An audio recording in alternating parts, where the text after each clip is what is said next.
اور کھیتی کو برباد اور انسانوں اور حیوانوں کی نسل کو نابود کر دے۔ اور اللہ فتنہ انگیزی کو پسند نہیں کرتا، اور جب اس سے کہا جاتا ہے کہ اللہ سے خوف کر تو غرور اس کو گناہ میں پھنسا دیتا ہے، سو اس کو جہنم کافی ہے اور وہ بہت برا ٹھکانہ ہے۔ اور کوئی شخص ایسا ہے کہ اللہ کی خوشنودی حاصل کرنے کے لیے اپنی جان بیچ ڈالتا ہے، اور اللہ بندوں پر بہت مہربان ہے۔ مومنو، اسلام میں پورے داخل ہو جاؤ اور شیطان کے پیچھے نہ چلو، وہ تو تمہارا کھلا دشمن ہے۔ پھر اگر تم احکام روشن پہنچ جانے کے بعد لڑکھڑا جاؤ تو جان رکھو کہ اللہ غالب ہے، حکمت والا ہے۔ کیا یہ لوگ اسی بات کے منتظر ہیں کہ ان پر اللہ کا عذاب بادل کے سائبانوں میں آ نازل ہو اور فرشتے بھی اتر آئیں اور کام تمام کر دیا جائے؟ اور سب کاموں کا رجوع اللہ ہی کی طرف ہے۔ اے پیغمبر، بنی اسرائیل سے پوچھو کہ ہم نے ان کو کتنی کھلی نشانیاں دی، اور جو شخص اللہ کی نعمت کو اپنے پاس آنے کے بعد بدل دے تو اللہ سخت عذاب کرنے والا ہے۔ اور جو کافر ہیں ان کے لیے دنیا کی زندگی خوشنما کر دی گئی ہے، اور وہ مومنوں سے تمسخر کرتی ہیں، لیکن جو پرہیزگار ہیں وہ قیامت کے دن ان سے اوپر ہوں گے۔ اور اللہ جس کو چاہتا ہے بے حساب رزق دیتا ہے۔ پہلے تو سب لوگوں کا ایک ہی مذہب تھا، لیکن وہ آپس میں اختلاف کرنے لگے تو اللہ نے ان کی طرف بشارت دینے والے اور ڈر سنانے والے پیغمبر بھیجے، اور ان پر سچائی کے ساتھ کتابیں نازل کی، تاکہ جن امور میں لوگ اختلاف کرتے تھے ان کا ان میں فیصلہ کر دے۔ اور اس میں اختلاف بھی انہی لوگوں نے کیا جن کو کتاب دی گئی تھی، باوجود کہ ان کے پاس کھلے ہوئے احکام آ چکے تھے، اور یہ اختلاف انہوں نے صرف آپس کی ضد سے کیا۔ تو جس امر حق میں وہ اختلاف کرتے تھے اللہ نے اپنی مہربانی سے مومنوں کو اس کی راہ دکھا دی، اور اللہ جس کو چاہتا ہے سیدھا رستہ دکھا دیتا ہے۔ کیا تم یہ خیال کرتے ہو کہ یوں ہی بہشت میں داخل ہو جاؤ گے، اور ابھی تم کو پہلے لوگوں کی سی مشکلیں تو پیش آئی ہی نہیں؟ ان کو بڑی بڑی سختیاں اور تکلیفیں پہنچیں، اور وہ صعوبتوں میں ہلا دیے گئے، یہاں تک کہ پیغمبر اور مومن لوگ جو ان کے ساتھ تھے سب پکار اٹھے کہ کب اللہ کی مدد آئے گی۔ دیکھو، اللہ کی مدد ان قریب آیا چاہتی ہے۔ اے نبی، لوگ تم سے پوچھتے ہیں کہ اللہ کی راہ میں کس طرح کا مال خرچ کریں۔ کہہ دو کہ جو چاہو خرچ کرو، لیکن جو مال خرچ کرنا چاہو وہ درجہ بدرجہ اہل استحقاق یعنی ماں باپ کو اور قریب کے رشتہ داروں کو اور یتیموں کو اور محتاجوں کو اور مسافروں کو سب کو دو، اور جو بھلائی تم کرو گے اللہ اس کو جانتا ہے۔ مسلمانوں، تم پر اللہ کے رستے میں لڑنا فرض کر دیا گیا ہے، اور وہ تمہیں ناگوار تو ہوگا، مگر عجب نہیں کہ ایک چیز تم کو بری لگے اور وہ تمہارے حق میں بھلی ہو، اور عجب نہیں کہ ایک چیز تم کو بھلی لگے اور وہ تمہارے لیے مضر ہو، اور ان باتوں کو اللہ ہی بہتر جانتا ہے اور تم نہیں جانتے۔ اے پیغمبر، لوگ تم سے عزت والے مہینوں میں لڑائی کرنے کے بارے میں دریافت کرتے ہیں، کہہ دو کہ ان میں لڑنا بڑا گناہ ہے، اور اللہ کی راہ سے روکنا اور اس سے کفر کرنا اور مسجد حرام یعنی خانہ کعبہ میں جانے سے بند کرنا اور اہل مسجد کو اس میں سے نکال دینا جو یہ کفار کرتے ہیں، اللہ کے نزدیک اس سے بھی زیادہ گناہ ہے، اور فتنہ انگیزی خون ریزی سے بھی بڑھ کر ہے۔ اور یہ لوگ ہمیشہ تم سے لڑتے رہیں گے، یہاں تک کہ اگر مقدور رکھیں تو تم کو تمہارے دین سے پھیر دیں، اور جو کوئی تم میں سے اپنے دین سے پھر کر کافر ہو جائے گا اور کافر ہی مرے گا تو ایسے لوگوں کے اعمال دنیا اور آخرت دونوں میں برباد ہو جائیں گے، اور یہی لوگ دوزخ میں جانے والے ہیں جس میں ہمیشہ رہیں گے۔ جو لوگ ایمان لائے اور اللہ کے لیے وطن چھوڑ گئے اور کفار سے جنگ کرتے رہے وہی اللہ کی رحمت کے امیدوار ہیں، اور اللہ بخشنے والا ہے، رحمت کرنے والا ہے۔ اے پیغمبر، لوگ تم سے شراب اور جوئے کا حکم دریافت کرتے ہیں، کہہ دو کہ ان میں گناہ بڑے ہیں اور لوگوں کے لیے کچھ فائدے بھی ہیں، مگر ان کے گناہ فائدوں سے کہیں زیادہ ہیں۔ اور یہ بھی تم سے پوچھتے ہیں کہ اللہ کی راہ میں کون سا مال خرچ کریں، کہہ دو کہ جو ضرورت سے زیادہ ہو۔ اس طرح اللہ تمہارے لیے اپنے احکام کھول کھول کر بیان فرماتا ہے تاکہ تم سوچو، یعنی دنیا اور آخرت کی باتوں میں غور کرو۔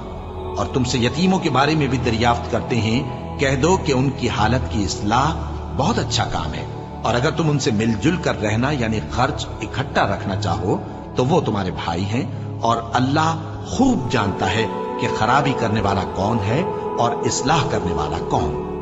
اور اگر اللہ چاہتا تو تم کو تکلیف میں ڈال دیتا، بے شک اللہ غالب ہے، حکمت والا ہے۔ اور مومنوں، مشرک عورتوں سے جب تک وہ ایمان نہ لائیں نکاح نہ کرنا، کیونکہ مشرک عورت خواہ تم کو کیسی ہی بھلی لگے اس سے مومن لونڈی بہتر ہے۔ اور اسی طرح مشرک مرد جب تک ایمان نہ لائیں مومن عورتوں کو ان کی زوجیت میں نہ دینا، کیونکہ مشرک مرد سے خواہ وہ تم کو کیسا ہی بھلا لگے مومن غلام بہتر ہے۔ یہ مشرک لوگوں کو دوزخ کی طرف بلاتی ہیں، اور اللہ اپنی مہربانی سے بہشت اور بخشش کی طرف بلاتا ہے، اور اپنے حکم لوگوں سے کھول کھول کر بیان کرتا ہے تاکہ نصیحت حاصل کریں۔ اور تم سے حیض کے بارے میں دریافت کرتے ہیں، کہہ دو وہ تو نجاست ہے، سو ایام حیض میں عورتوں سے کنارہ کش رہو، اور جب تک وہ پاک نہ ہو جائیں ان سے مقاربت نہ کرو۔ ہاں، جب وہ پاک ہو جائیں تو جس طریق سے اللہ نے تمہیں ارشاد فرمایا ہے ان کے پاس جاؤ، کچھ شک نہیں کہ اللہ توبہ کرنے والوں اور پاک صاف رہنے والوں کو دوست رکھتا ہے۔ تمہاری عورتیں تمہاری کھیتی ہیں، تو اپنی کھیتی میں جس طرح چاہو جاؤ، اور اپنے لیے نیک عمل آگے بھیجو، اور اللہ سے ڈرتے رہو، اور جان رکھو کہ ایک دن تمہیں اس کے روبرو حاضر ہونا ہے۔ اور اے پیغمبر، ایمان والوں کو بشارت سنا دو، اور اللہ کے نام کو اس بات کا ہیلا نہ بنانا کہ اس کی قسمیں کھا کھا کر سلوک کرنے اور پرہیزگاری کرنے اور لوگوں میں صلح و سازگاری کرانے سے رک جاؤ، اور اللہ سب کچھ سنتا ہے، جانتا ہے۔ اللہ تمہاری لغو قسموں پر تم سے مواخذہ نہیں کرے گا، لیکن جو قسمیں تم قصد دلی سے کھاؤ گے ان پر مواخذہ کرے گا، اور اللہ بخشنے والا ہے، بردبار ہے۔ جو لوگ اپنی عورتوں کے پاس جانے کی قسم کھا لیں ان کو 4 مہینے تک انتظار کرنا چاہیے۔ اگر اس عرصے میں قسم سے رجوع کر لیں تو اللہ بخشنے والا ہے، مہربان ہے۔ اور اگر طلاق کا ارادہ کر لیں تو بھی اللہ سنتا ہے، جانتا ہے۔ اور طلاق والی عورتیں 3 حیض تک اپنے تئیں روکے رہیں، اور اگر وہ اللہ اور روز قیامت پر ایمان رکھتی ہیں تو ان کو جائز نہیں کہ اللہ نے جو کچھ ان کے شکم میں پیدا کیا ہے اس کو چھپائیں۔ اور ان کے خاوند اگر پھر موافقت چاہیں تو اس مدت میں وہ ان کو اپنی زوجیت میں لے لینے کے زیادہ حقدار ہیں۔ اور عورتوں کا حق مردوں پر ویسا ہی ہے جیسے دستور کے مطابق مردوں کا حق عورتوں پر ہے، البتہ مردوں کو عورتوں پر 1 درجہ فضیلت ہے، اور اللہ غالب ہے، صاحب حکمت ہے۔ طلاق صرف 2 بار ہے، یعنی جب 2 دفعہ طلاق دے دی جائے تو پھر عورتوں کو یا تو بطریق شائستہ نکاح میں رہنے دینا ہے یا بھلائی کے ساتھ چھوڑ دینا۔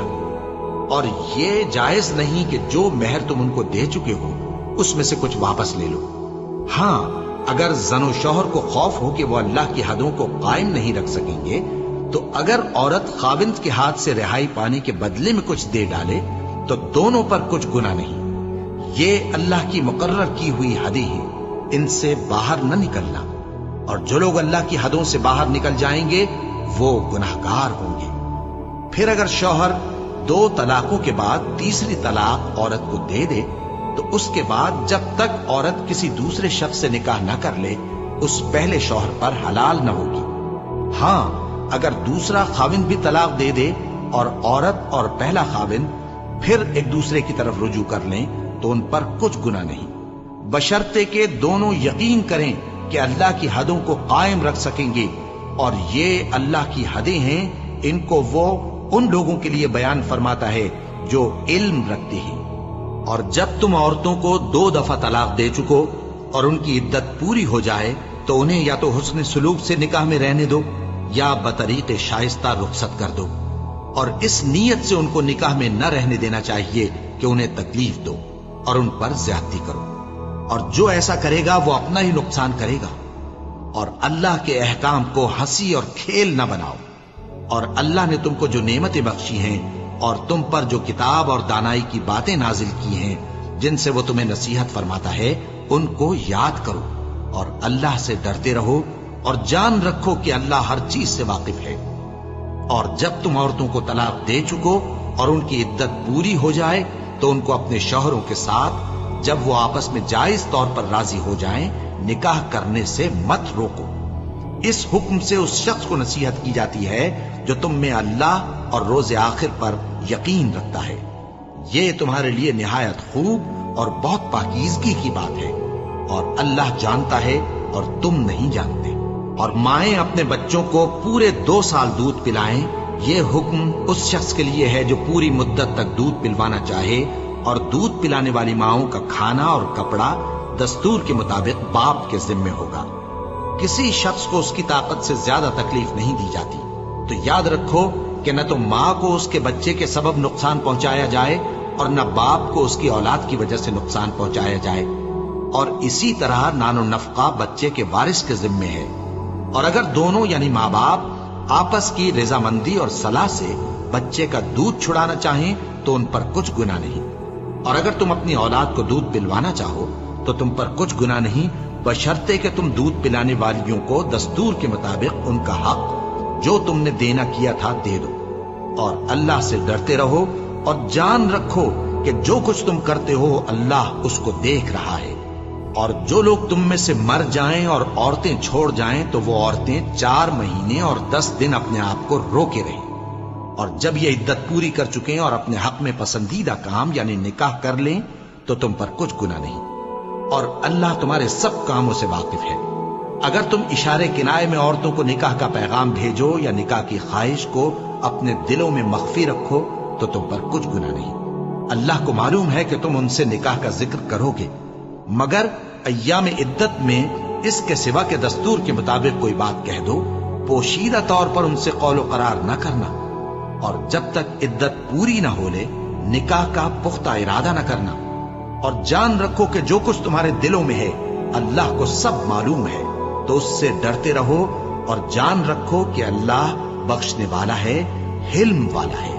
اور اگر تم عورتوں کو ان کے پاس جانے یا ان کا مہر مقرر کرنے سے پہلے طلاق دے دو تو تم پر کچھ گناہ نہیں، ہاں ان کو دستور کے مطابق کچھ خرچ ضرور دو، یعنی مقدور والا اپنے مقدور کے مطابق دے اور تنگ دست اپنی حیثیت کے مطابق۔ نیک لوگوں پر یہ ایک طرح کا حق ہے۔ اور اگر تم عورتوں کو ان کے پاس جانے سے پہلے طلاق دے دو لیکن مہر مقرر کر چکے ہو تو آدھا مہر دینا ہوگا۔ ہاں اگر عورتیں مہر بخش دیں یا مرد جن کے ہاتھ میں عقد نکاح ہے اپنا حق چھوڑ دیں اور پورا مہر دے دیں تو ان کو اختیار ہے، اور اگر تم مرد لوگ ہی اپنا حق چھوڑ دو تو یہ پرہیزگاری کی بات ہے، اور آپس میں بھلائی کرنے کو فراموش نہ کرنا۔ کچھ شک نہیں کہ اللہ تمہارے سب کاموں کو دیکھ رہا ہے۔ مسلمانوں، سب نمازیں خصوصاً بیچ کی نماز یعنی نماز عصر پورے اہتمام کے ساتھ ادا کرتے رہو اور اللہ کے آگے ادب سے کھڑے رہا کرو۔ پھر اگر تم خوف کی حالت میں ہو تو پیادے یا سوار جس حال میں ہو نماز پڑھ لو۔ پھر جب امن و اطمینان ہو جائے تو جس طریق سے اللہ نے تم کو سکھایا ہے جو تم پہلے نہیں جانتے تھے اللہ کو یاد کرو۔ اور جو لوگ تم میں سے مر جائیں اور عورتیں چھوڑ جائیں وہ اپنی عورتوں کے حق میں وصیت کر جائیں کہ ان کو 1 سال تک خرچ دیا جائے اور گھر سے نہ نکالی جائے۔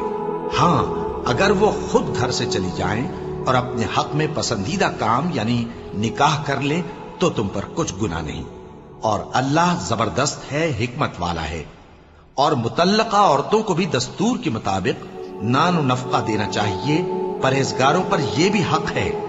اسی طرح اللہ اپنے احکام تمہارے لیے بیان فرماتا ہے تاکہ تم سمجھو۔ بھلا تم نے ان لوگوں کو نہیں دیکھا جو شمار میں ہزاروں ہی تھے اور موت کے ڈر سے اپنے گھروں سے نکل بھاگے تھے؟ تو اللہ نے ان کو حکم دیا کہ مر جاؤ، پھر ان کو زندہ بھی کر دیا۔ کچھ شک نہیں کہ اللہ لوگوں پر مہربانی رکھتا ہے، لیکن اکثر لوگ شکر نہیں کرتے۔ اور مسلمانوں، اللہ کی راہ میں جہاد کرو اور جان رکھو کہ اللہ سب کچھ سنتا ہے، سب کچھ جانتا ہے۔ کون ہے کہ اللہ کو قرض حسنہ دے کہ وہ اس کے بدلے اس کو کئی گنا زیادہ دے گا؟ اور اللہ ہی روزی کو تنگ کرتا اور وہی اسے کشادہ کرتا ہے، اور تم اسی کی طرف لوٹ کر جاؤ گے۔ بھلا تم نے بنی اسرائیل کی ایک جماعت کو نہیں دیکھا جس نے موسیٰ کے بعد اپنے پیغمبر سے کہا کہ آپ ہمارے لیے ایک بادشاہ مقرر کر دیں تاکہ ہم اللہ کی راہ میں جہاد کریں؟ پیغمبر نے کہا کہ اگر تم کو جہاد کا حکم دیا جائے تو ایسا تو نہیں کہ لڑنے سے پہلو دہی کرو؟ وہ کہنے لگے کہ ہم اللہ کی راہ میں کیوں نہ لڑیں گے جبکہ ہم وطن سے خارج اور بال بچوں سے جدا کر دیے گئے۔ پھر جب ان کو جہاد کا حکم دیا گیا تو چند اشخاص کے سوا سب پھر گئے، اور اللہ ظالموں سے خوب واقف ہے۔ اور پیغمبر نے ان سے یہ بھی کہا کہ اللہ نے تم پر طالوت کو بادشاہ مقرر فرمایا ہے۔ وہ بولے کہ اسے ہم پر بادشاہی کا حق کیوں کر ہو سکتا ہے؟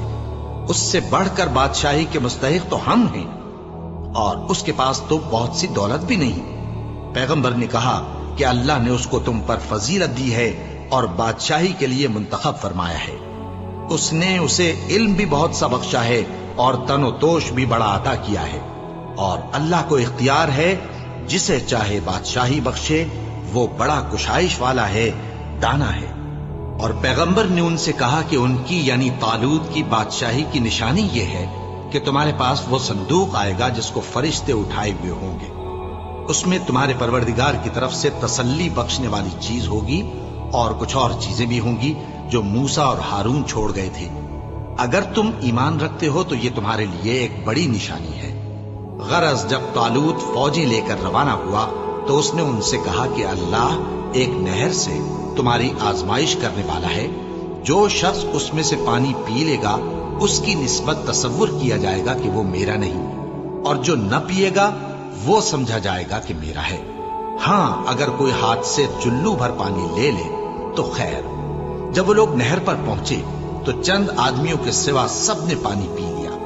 پھر جب طالوت اور مومن لوگ جو اس کے ساتھ تھے نہر کے پار ہو گئے تو کہنے لگے کہ آج ہم میں جالوت اور اس کے لشکر سے مقابلہ کرنے کی طاقت نہیں۔ جو لوگ یقین رکھتے تھے کہ ان کو اللہ کے روبرو حاضر ہونا ہے، وہ کہنے لگے کہ بسا اوقات تھوڑی سی جماعت نے اللہ کے حکم سے بڑی جماعت پر فتح حاصل کی ہے، اور اللہ ثابت قدم رہنے والوں کے ساتھ ہے۔ اور جب وہ لوگ جالوت اور اس کے لشکر کے مقابل میں آئے تو اللہ سے دعا کی کہ اے پروردگار، ہم پر صبر کے دہانے کھول دے اور ہمیں لڑائی میں ثابت قدم رکھ اور لشکر کفار پر فتح یاب کر۔ تو طالوت کی فوج نے اللہ کے حکم سے ان کو شکست دے دی، اور داؤد نے جالوت کو قتل کر ڈالا، اور اللہ نے ان کو بادشاہی اور دانائی بخشی اور جو کچھ چاہا سکھایا۔ اور اگر اللہ لوگوں کو ایک دوسرے پر چڑھائی اور حملہ کرنے سے نہ ہٹاتا رہتا تو کرۂ ارض تباہ ہو جاتا، لیکن اللہ اہل عالم پر بڑا مہربان ہے۔ یہ اللہ کی آیتیں ہیں جو ہم تم کو سچائی کے ساتھ پڑھ کر سناتے ہیں، اور اے محمد صلی اللہ علیہ وآلہ وسلم، تم بلا شبہ پیغمبروں میں سے ہو۔